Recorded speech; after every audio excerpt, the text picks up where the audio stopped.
बिस्मिल्लाहिर्रहमानिर्रहीम। Ladies and gentleman, अस्सलाम वालेकुम। फ़स्कुरूनी अस्कुरकुम वश्कुरूली वला तकफुरून।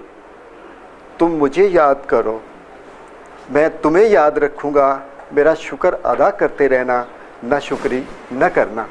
तो सबसे पहले मैं उस परवरदिगार का शुक्रगुज़ार हूँ कि जिसने मुझे बेशुमार नेमतों से नवाजा हुआ है।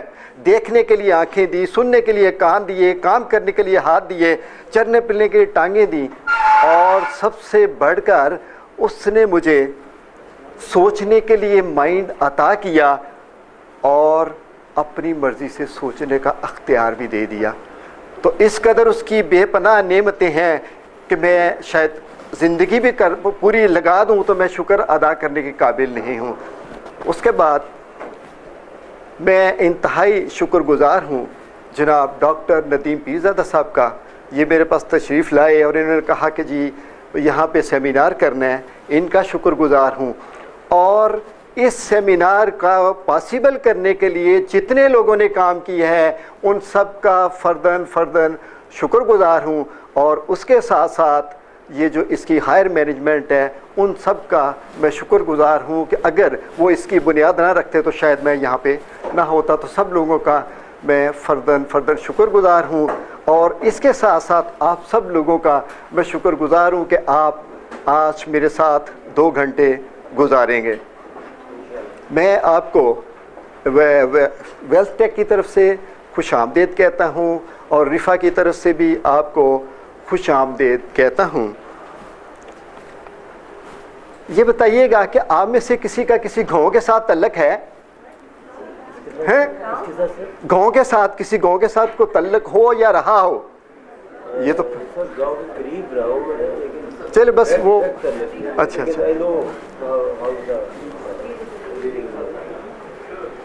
ये फिर एक गांव की कहानी में आपसे शेयर करने लगा हूं, ज़रा पूरी तवज्जो रखिएगा। गांव में जो चौधरी होते हैं उनको नंबरदार कहते हैं। ये गांव का नंबरदार है। अब उस नंबरदार की अच्छी खासी ज़मीनें हैं। वो एक दिन अपने मुंशी को कहता है कि यार हमने सफ़र के लिए रवाना होना है, तो कल आप ज़रा अच्छे कपड़े पहन के आना, क्योंकि ये खुशामद पसंद होते हैं। अपनी तारीफ़ करवानी होती है इन्होंने कि जी मेरा मुलाजिम है और उसने भी अच्छे कपड़े पहने हुए हैं। दूसरे दिन जब नूरा आता है तो उसने जो कमीज़ पहनी हुई है वो चौधरी की कमीज़ से ज़्यादा खूबसूरत है, अच्छी है। जब चौधरी ने ये देखा तो चौधरी क्या कहता है उसे, कहते यार ये मेरे साथ एक्सचेंज कर लो। उसने कहा जी ठीक है माई बाप, मैं तो मुलाजिम हूँ आपका, कर लें। अब जब वो मंजिल मकसूद पर पहुँचते हैं तो वो चौधरी साहब का तारफ़ करवाता है। कहते हैं ये हमारे गांव के नंबरदार हैं, इनकी 100 मरबे ज़मीन है, इनके पास कोई 100 भैंसें हैं, इनके बाग हैं, लेकिन इन्होंने जो कमीज़ पहनी हुई है ये मेरी है। अब जब बाहर निकले तो बड़ा गुस्सा आया, ऐसे घूर के देखा। कहता है और तुम्हें कमीज़ के बारे में ज़रूर बोलना था। कहता माई बाप गलती हो गई, अब मैं कुछ नहीं कहूँगा। और फिर अगली मंजिल पर जाते हैं और फिर हस्बे मामूल उसी तरह तारफ़ करवाता है कि ये नंबरदार हैं, ज़मीन है, फ़लाँ फ़लाँ फ़लाँ फ़लाँ, और जो इन्होंने कमीज़ पहनी हुई है ये इनकी अपनी है। अब चौधरी को इस मरतबे में बड़ा गुस्सा आया कि ये क्या हरकत कर रहा है। खूब डांट डिबट की। कहता माई बाप अब आखिरी मरतबा माफ़ कर दें, अब मैं कमीज़ का जिक्र ही नहीं करूँगा। अब तीसरी जगह पे जाते हैं और फिर उसी तरह हस्बे मामूल तारफ़ करवाता है कि जी नंबरदार हैं, इनकी ज़मीनें हैं, फ़लाँ फ़लाँ, पर ये मुझे नहीं पता कि ये कमीज़ किसकी पहनी हुई है इन्होंने। Know the question. उसके लिए अपनी कमीज़ इम्पोर्टेंट क्यों हो गई? अपने माइंड में वो क्या कर रहा है? हमने इसके ऊपर सारी डिस्कस करनी है। आगे चल के भी मैं और चीज़ भी, तो इसको जानने के लिए आज का हमारा programme the secret language of mind. कुछ तो उसने माइंड में किया है ना, उसको अपनी ही कमीज़ नज़र आ रही है। और इसके लिए हमें NLP को जानना ज़रूरी है। NLP इन चीज़ों को समझाने के लिए एक आसान रास्ता है।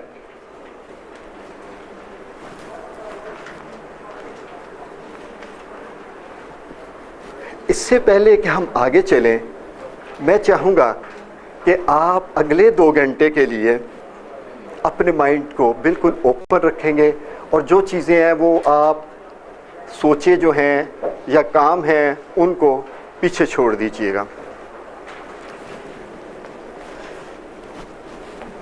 एक अभी छोटा सा हमने एक्सपेरिमेंट करना है। ये एक बॉटल है, खाली है, कुछ है तो नहीं इसमें, ठीक है। अभी आपने एक काम करना होगा, आप में से किसी एक को बुलाऊंगा मैं, इसमें एक सुराख भी है, फिर देख लीजिएगा।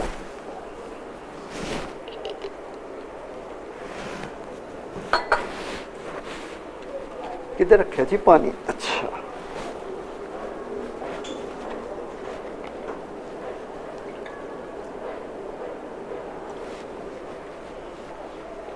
बेटे आप ही आ जाइए। आपने इसमें पानी डालना है और मैं टाइम नोट करूंगा। आपने 5 सेकंड में डाल देना। अभी नहीं, अभी नहीं, जस्ट वेट। आपने इस बोतल में पानी डालना है और चलें स्टार्ट।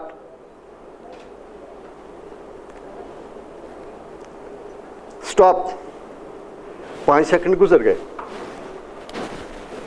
शाबाश। असल मकसद मेरा जो है आपको एक पैगाम देना है। मैंने ये नहीं कहा कि सुराख में से इसमें पानी डाला जाए, मैंने रिपीट किया है कि इस बोतल में पानी डालना है। ये नहीं कहा कि सुराख में से पानी डालना है, ठीक है। तो मैं आपसे ये रिक्वेस्ट करूंगा कि आप अपने माइंड के ढक्कन को अगले 2 घंटे के लिए खोल के रखेंगे। लेकिन एक सवाल पैदा हो रहा है कि ये तो स्टील का ढक्कन है, खुल गया तो माइंड पे किस चीज़ का ढकना होगा? वो किस चीज़ का बना हुआ है? और वो बना है हमारी पास्ट प्रोग्रामिंग में जो हमारे बिलीफ बने हुए हैं उनका ढकना बन जाता है और फिर हमें कोई और चीज़ दिखाई नहीं देती। अब उस चौधरी का, नूरे का ये यकीन है कि मेरी कमीज़ अच्छी है, अब वो उसी के में से देख रहा है। तो बिलीफ हमारी ज़िंदगी में बड़ा रोल प्ले कर रहे होते हैं। और मैं ये कहता हूँ कि ये दुनिया की अजीम तरीन ताकत, ना नज़र आने वाली अजीम तरीन ताकत है जिससे हम अपनी ज़िंदगी के तजर्बात को फिल्टर करते रहते हैं।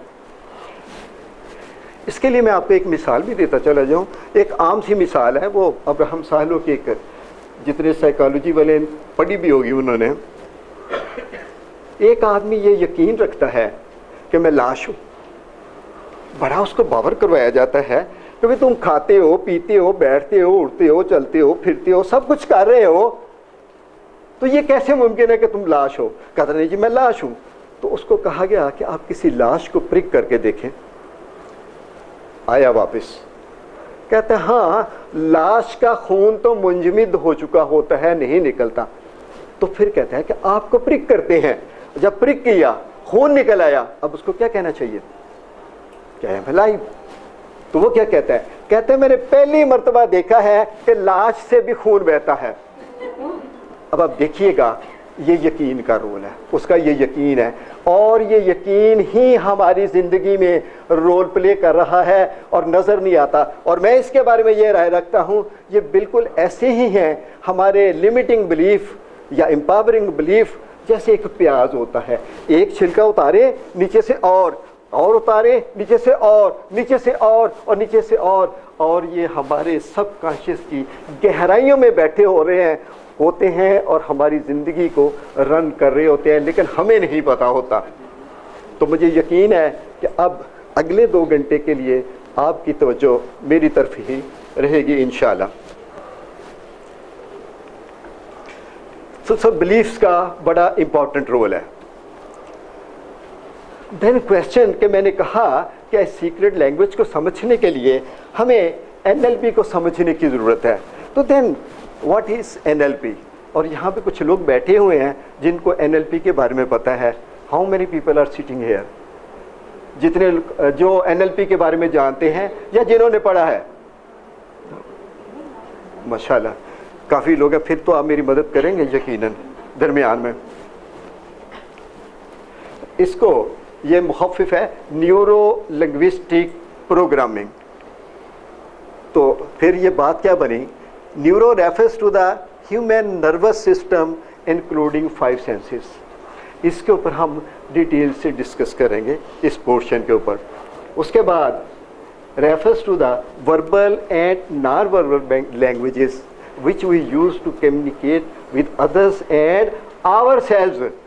अब वो जो चौधरी है का मुलाजिम है वो अपने आप से गुफ्तगू कर रहा है अंदर ही अंदर, इसको भी हम डिटेल से डिस्कस करेंगे।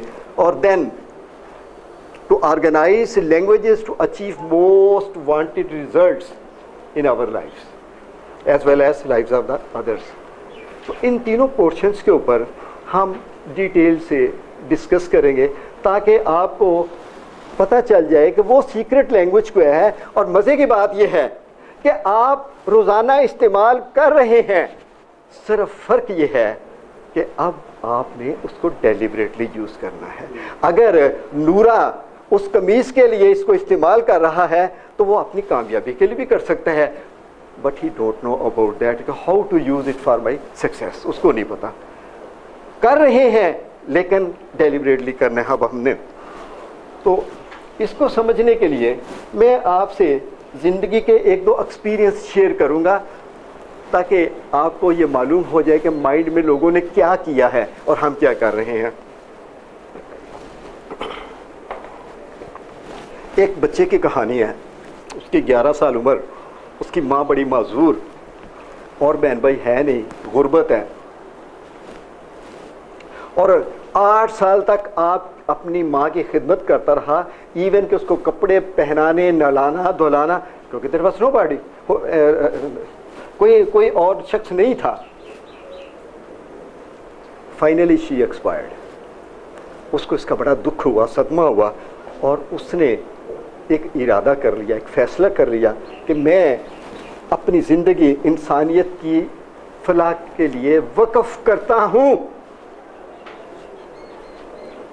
और उस वक़्त उसकी उम्र थी 19 साल, नो एजुकेशन, 3 जमातें पास।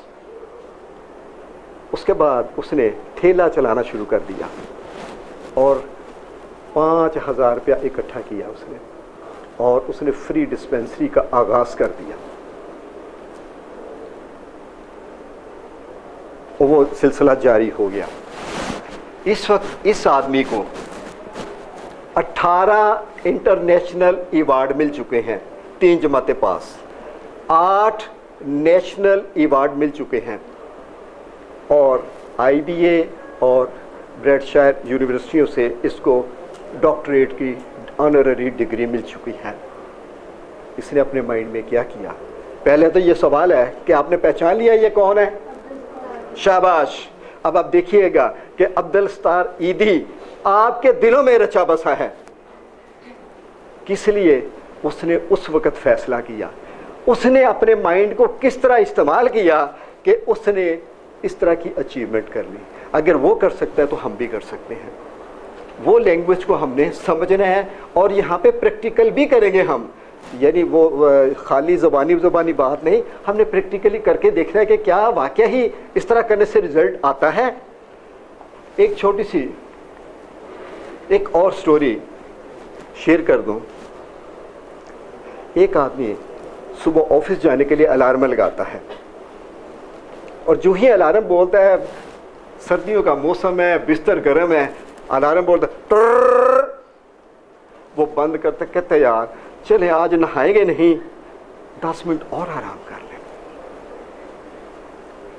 और फिर जब 10 मिनट गुजरते हैं वो तो फिर बोलता है और वो फिर बंद करता है, ये कहते हुए कि यार ऑफिस में ही नाश्ता कर लेंगे, ज़रा और आराम कर लें, और जब थर्ड टाइम उठ फिर बजता है अलार्म और एकदम बिस्तर फेंकता है और दौड़ पड़ता है। क्वेश्चन ये है कि उसने उस वक्त माइंड में क्या किया? क्या वो पहले भी किया जा सकता है? तो पहले भी किया जा सकता है। तो उसने किस तरह तस्वीरें बनाई, क्या डायलॉग किया जिसने उसके अंदर मोटिवेशन पैदा कर दी? तो इसका मतलब है कि अगर हम सब चाहें तो अपने अंदर मोटिवेशन पैदा कर सकते हैं, जब हम ये जान लें कि हम अपने माइंड में क्या कर रहे हैं।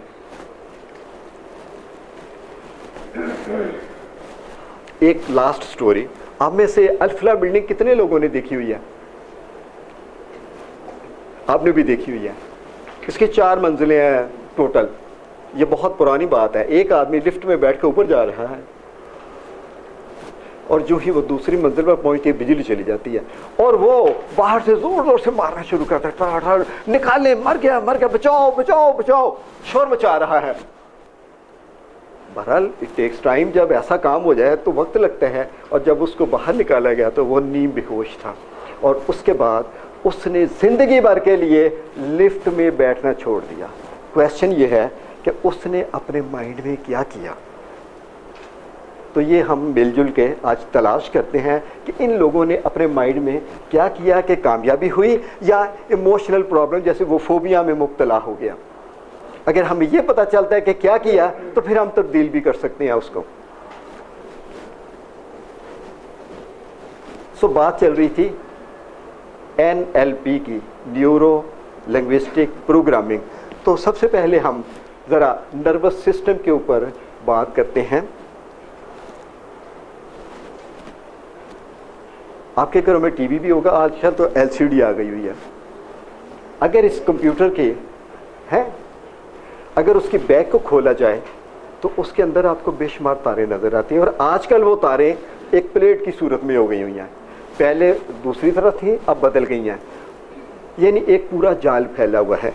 अगर उसमें से कोई एक तार भी ब्रेक हो जाती है, आपकी तस्वीर ब्लैक एंड वाइट, धुंधली, गैर वाज़े, और आवाज़ में भी ख़राबी हो सकती है। इसका मतलब है कि उसका पूरा सिस्टम चलेगा तो आपको क्लियर तस्वीर नज़र आएगी।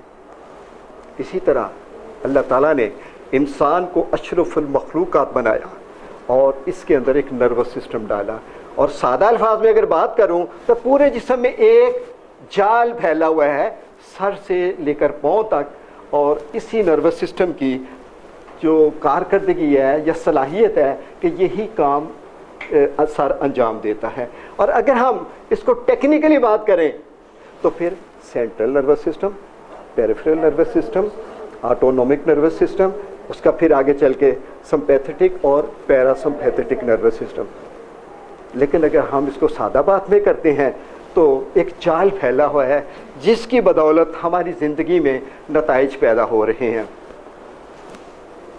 डॉक्टर साहब, आपको याद होगा कि जब हम छोटे थे तो एक टेंट लगा के एक आदमी साइकिल चला रहा है 5 दिन 6 दिन 24 आवर्स, उसके ऊपर खाना पीना सब कुछ उसी पे है। 5 दिन 6 दिन 7 दिन ये हमने अपनी आंखों से देखा हुआ है। क्वेश्चन ये है कि क्या इस वक्त हमें सुन के मुश्किल लग रहा है, तो वो कैसे किया उसने अपने माइंड को कैसे इस्तेमाल किया कि वो 5 दिन साइकिल चलाता रहा है। और अगर आप Guinness book of world record को देखें तो इंसान ने हर रोज़ ऐसे ऐसे एक्सेप्शनल रिजल्ट पैदा किए हैं जो कि बिल्कुल अनबिलीवेबल हैं। एक आदमी अपने आप को बर्फ़ में दफन कर लेता है और ज़िंदा रहता है, समंदर की गहराइयों में चला जाता है और ज़िंदा रहता है। एक आदमी 3.43 मिनट में 1 मील की दौड़ कर रहा है। तो इसका मतलब है कि कुछ माइंड में इन लोगों ने किया है तो फिर उनको रिजल्ट मिला। इसी तरह हम भी अपने माइंड को उसी अंदाज में रीप्रोग्राम करके वही रिजल्ट पैदा कर सकते हैं। अभी सवाल जारी हैं आपके माइंड में, उनके जवाब आएंगे। सो ये हमारे नर्वस सिस्टम की सलाहियत है। तो पहली बात हो गई नर्वस सिस्टम की, और इसके साथ इसी का पोर्शन इंक्लूडिंग 5 सेंसेस, इनका बड़ा इम्पोर्टेंट रोल है NLP में, 5 सेंसेस का।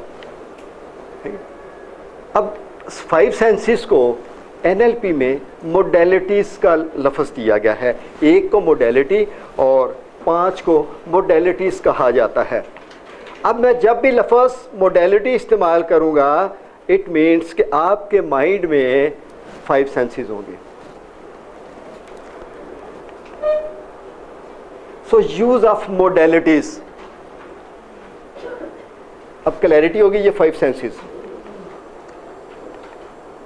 अब using senses externally to receive information, मालूमात बैरूनी लेने के लिए हम बैरूनी तौर पर करते हैं, इस्तेमाल करते हैं। फॉर एग्ज़ाम्पल, एक आदमी फर्स्ट टाइम गया है बागी जना में, पहले नहीं उसने देखा, और आप भी किसी जगह पे नई पे जाते हैं तो बड़ा हर चीज़ पे तवज्जो होती है। जाएगा, अंदर दाखिल हुआ है, पार्क की है, गाड़ी पार्क की है, अंदर सड़कों देख रहा है, अंदर उसके छोटी छोटी पहाड़ियाँ उसको देख रहा है, तो ये वो एक्सटर्नली यूज़ कर रहा है। दोबारा जाएगा तो वो उसके माइंड में है, उसमें एडिशन हो सकती है।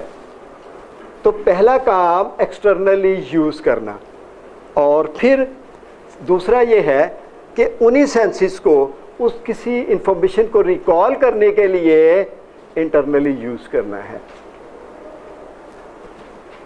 इस बात को समझने के लिए आप में से कोई मेरे साथ शेयर करे अपना कोई, आपने कोई ऐसी खूबसूरत जगह देखी हो जो आपको माजी में देखी हो?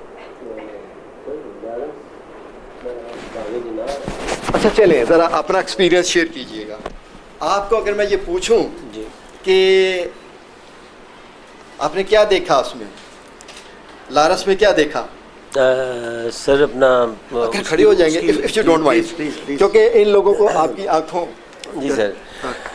सर उसमें जब पहले क्या देखा? फर्स्ट टाइम एक्चुअली कोई एक एक्सपीरियंस ले लीजिएगा, एक एक्सपीरियंस ले लें, कोई भी एक्सपीरियंस मींस जाने का। हाँ। तो बस जब मैं फर्स्ट टाइम उसमें एंटर हुआ तो अपना जो फर्स्ट एक्सपीरियंस मेरा ये था कि इतनी ज़्यादा क्राउडेड पॉपुलेशन के अंदर एक इंतहाई पुरसुकून और सरसब्ज़ और शादाब जगह, हाँ जी, मुझे वो सरप्राइज़ की कि वो मेरे लिए एक सरप्राइज़ था कि चारों तरफ शोर था, लेकिन जब मैं उसमें अंदर एंटर हुआ तो वहाँ बिल्कुल खामोशी थी, सुकून था, एक खामोशी थी। हाँ जी, और उसके बाद उस चीज़ को रिपीट करने के लिए बार बार जाते हैं। बहुत शुक्रिया जी, बहुत शुक्रिया। आपका नाम? नज़ीफ़ जी, शुक्रिया जी आपका, आपको मैंने ज़हमत दी। अब यहाँ पे बात जो समझने वाली है, आप अगर इनकी आंखों के आपने गौर किया तो फिर आपको पता चलेगा, जैसे किसी जगह से पढ़ के बता रहे हैं, उन इन्फॉर्मेशन को जो पहले स्टोर की हुई है, इनके आई बाल्स उनको ढूंढ रहे हैं। कुछ चीज़ें इन्होंने ऐड कर दी हैं बीच में एक दूसरे एक्सपीरियंस की, लेकिन असल वाले को इनकी आंखों ने तलाश किया और इसने उसको आपको बयान कर दिया। ये वही senses, same senses internally use हुई। अच्छा है, अच्छा अपना एक्सपीरियंस। मैं भी लॉरेंस के हवाले से अपना एक्सपीरियंस शेयर करना चाह रहा हूँ। 100 साल पुराने दरख्त, जिन्नात की मौजूदगी, उनको देखना, औलिया इकराम के मज़ारात जहाँ से दुनिया को फैज़ मिला, फिर वहाँ की पहाड़ी मैं इसलिए चढ़ता था कि मेरे लिए आसानी पैदा हो गारे हिरा और गारे सौर चढ़ने में, और उस प्रैक्टिस को जब मैं गया जाके गारे हिरा और गारे सौर चढ़ा तो मैंने अपनी माइंड को रिकॉल किया। तो उस हवाले से लॉरेंस की यादें जो हैं वो एक हिस्टोरिकल एविडेंस बन चुकी हैं मेरी लाइफ का। सर शुक्रिया जी। असल बात यह है कि जो हमारी स्टोर्ड इन्फॉर्मेशन है, हम उन्हीं सेंसेस को कैसे इस्तेमाल करते हैं, वही तस्वीरें बनाएंगे और उन्हीं डायलॉग को हम रिपीट कर रहे होते हैं। अब ज़रा जो मैंने आपसे एक्सपीरियंस शेयर किए हैं अभी ज़रा गौर कीजिएगा उसके ऊपर। क्या था? फर्स्ट टाइम चौधरी ने कहा कि तेरी खूबसूरत कमीज़ है। अब वो अपनी माइंड में अपनी तस्वीर बना रहा है, डायलॉग कर रहा है। अगर जो लिफ्ट में फंस गया वो क्या कर रहा है? वो अपने आप को एक बंद जगह पे देख रहा है, उसकी तस्वीरें बड़ी वाज़ेह बड़ी क्लियर बना रहा है और डायलॉग कर रहा है, और उसके ऊपर वो बैड कैफियत हो गई है। और इसी तरह जो जल्दी से उठ गया आखिरी मर्तबा, तो उसके जहन में बॉस का गुस्सा आ गया, उसकी वार्निंग आ गई और उसने सब बिस्तर का सुकून को एकदम ख़त्म किया और वो उठ के चला गया। और अगर वो तस्वीर पहले ले आता तो फिर भी यही रिज़ल्ट होना था।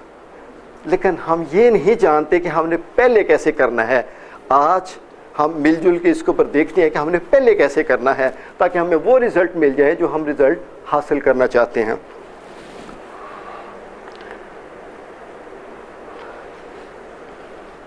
अब ज़रा इसकी डिटेल में चलते हैं।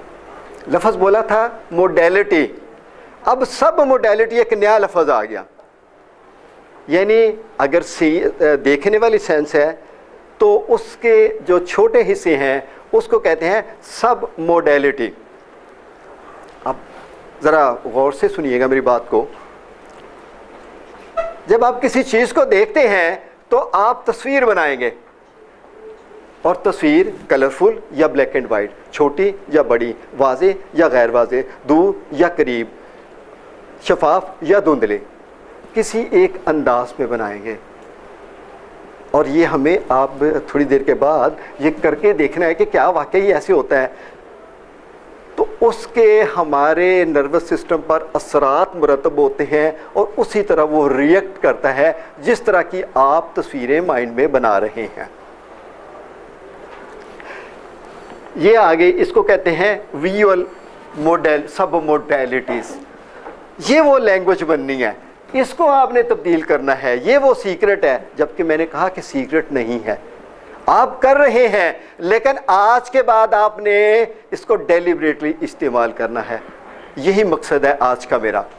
इसी तरह जब आप किसी चीज़ को सुनते हैं तो दो में से एक अंदाज में, आवाज़ बुलंद है या आहिस्ता है, सुरीली है या बेसुरीली है, दूर है या करीब है, आवाज़ समझ आने वाली है या ना समझ आने वाली, आवाज़ रेगुलर आ रही है या रुक रुक कर आ रही है, और उसी अंदाज में आपका नर्वस सिस्टम रिएक्ट करता है। इसी तरह जब आप किसी चीज़ को, इसके छोटे पार्ट्स ये हैं, हर अंदाज का हमारे ऊपर मुख्तलिफ असर होता है। और ये वो बारीकी है जिस पर हमने इस दौड़ धूप वाली ज़िंदगी में, मसरूफ़ ज़िंदगी में कभी गौर नहीं किया कि इन चीज़ों को चेंज करके हम अपनी ज़िंदगी में क्या तब्दीलियाँ ला सकते हैं। और इसी तरह जब आप किसी चीज़ को टच करते हैं, मुलायम है या खुरदरी, ठंडी है या गर्म, खुश्क है या तर है, और हल्की है या भारी है, ठोस है या माया है, और इसी तरह किसी चीज़ को अगर चखते हैं तो वो कड़वा है या मीठा है या तुर्श है, वो तेज़ है या हल्का है। इसी तरह किसी चीज़ को सूंघते हैं, बू है या बदबू है, और उसकी इंटेंसिटी क्या है। इसको NLP में कहते हैं किनेस्थेटिक मोडेलिटीज़, और इसको जम कर दिया गया, एक ही जगह पे लिख दिया गया है, आपके चखने वाली सेंस, आपकी छूने वाली सेंस, आपकी टेस्ट वाली, क्योंकि तीनों में अमल एक ही है, महसूसात का, तीनों में महसूसात का अमल है। तो ये NLP में कहलाती हैं सब मोडेलिटी। और जो भी काम करना है हमने सब मोडेलिटी को चेंज करके करना है। इसमें चेंज लाते हैं तो चेंज आ जाती है, इसीलिए इसके रिजल्ट्स ज़्यादा फास्ट हैं। ये एक पिक्चर है, ज़रा देखिएगा। ये लाइट कम नहीं हो सकती, ज़रा गौर से देखिएगा इस पिक्चर को, आप कैसा फील करते हैं। अगर ये पिक्चर देखते हैं तो कैसा है, इज देयर एनी डिफरेंस? अगर ये देखते हैं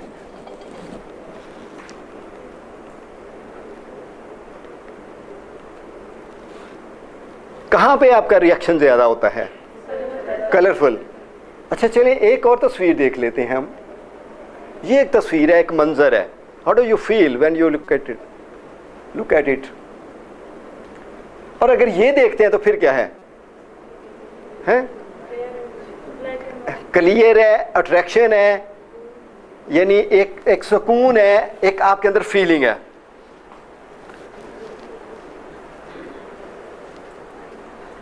यहां से कुछ आइडिया। अच्छा अगर आपको मैं एक सवाल करूं, मैं कहूं कि यही तस्वीर है, अगर कहूँ कि आप इधर ब्लैक एंड वाइट बना लें, जस्ट आप इमेजिन इट, और मैं कहूँ कि इसको कलरफुल बना लें, कैन यू डू इट? क्या everyone can do it that? है?